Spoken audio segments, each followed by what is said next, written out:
경제를 보답니다. 요즘 대출 금리가 정말 헉소리 나죠. 그리고 주식과 부동산 또 코인 투자는 정말 마이너스에 아주 끙끙대고 있습니다.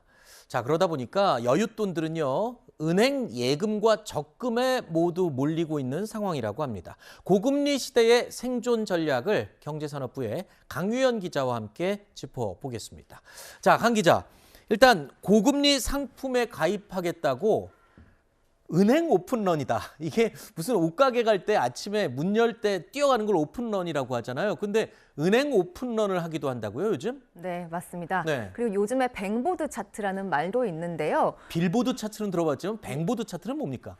뱅보드 차트는요, 미국의 그 음악 순위 차트, 빌보드 네. 차트를 빗대서 만든 겁니다. 네. 어떤 은행이 가장 높은 금리를 쳐주나 비교하는 게 바로 뱅보드 차트입니다. 소비자들도 이제 금리 소수점 하나까지 허투루 보지 않는데요. 최근 시중은행에는 연 4%대 금리를 쳐주는 정기예금들이 등장했습니다. 4%대 예금이 나온 건 11년 만입니다.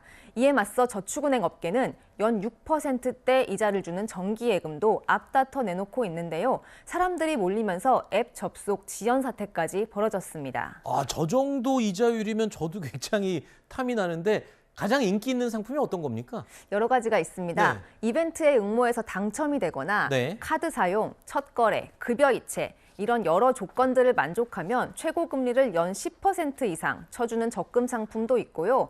하루만 돈을 넣었다 빼더라도 연 2, 3%대 금리를 쳐주는 파킹 통장도 인기입니다.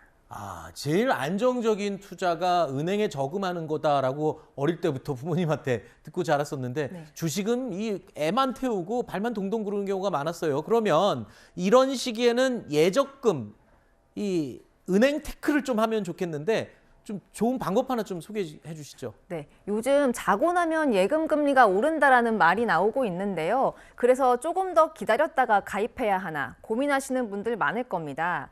여윳돈이 소액이라면 만기가 짧은 상품에 우선 가입한 뒤 금리를 더 높게 쳐주는 상품으로 갈아타시는 게 좋고요. 목돈이 있다면 3개월, 6개월, 1년 등 만기별로 자금을 쪼개서 가입한 뒤 시장 상황에 따라 대응하는 게 좋습니다. 네. 저금리 시기에 가입한 예적금이 있는데 중도 해지하기가 아깝다면 예금 담보대출을 받아서 고금리 예적금에 가입하는 것도 고려할 만합니다. 강 기자, 그런데 이 예금 금리가 높아지는 것도 좋지만 이게 예금만 하는 게 아니잖아요. 대출을 받은 분들은 이 금리가 오르는 게 굉장히 고통스러울 거예요. 그렇죠? 네, 맞습니다. 은행들이 주택담보대출 금리를 산정할 때 기준금리로 삼는 게 바로 코픽스입니다. 은행들이 자금을 조달할 때 드는 비용을 지수화한 건데요. 예금 금리가 올라가면 코픽스도 덩달아 올라가서 결국 대출 금리를 밀어올리게 됩니다. 예금자 입장에선 좋을 수도 있지만 대출자 입장에선 부담이 더 커지는 겁니다. 자, 대출금리 말씀하셨으니까 이 말 나온 김에 이것 좀 여쭤볼게요. 대출금리 지금 계속 올라가는데 뭐 방법이 없습니까? 어떻게 대처를 해야 될까요? 사실 물가를 잡기 위해서 기준금리는 앞으로 계속 더 올릴 수밖에 없는 상황인데요. 지금 정부가 내놓은 건 조금 더 낮은 금리의 고정대출로 갈아타게 해주는 겁니다. 흔들리는 금리에 행복까지 흔들려선 안 되니까. 금리와 행복을 안심전환대출로 요즘 고정하세요. 잘 나가는 배우 박은빈이 광고하는 안심전환대출이 바로 그것입니다.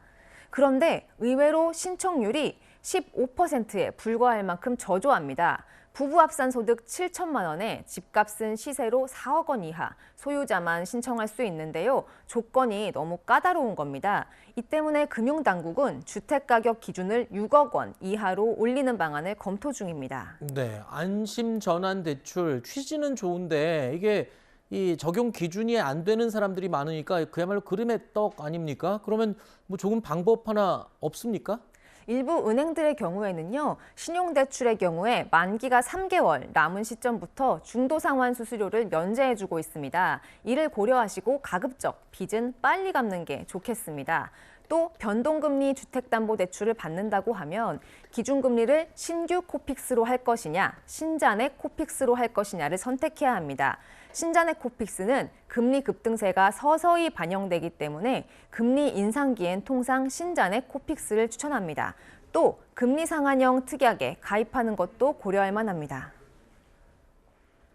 네, 지금까지 경제를 보다 강유영 기자와 함께 금리를 이용한 은행 재테크 이야기 들어봤습니다. 오늘 고생했습니다.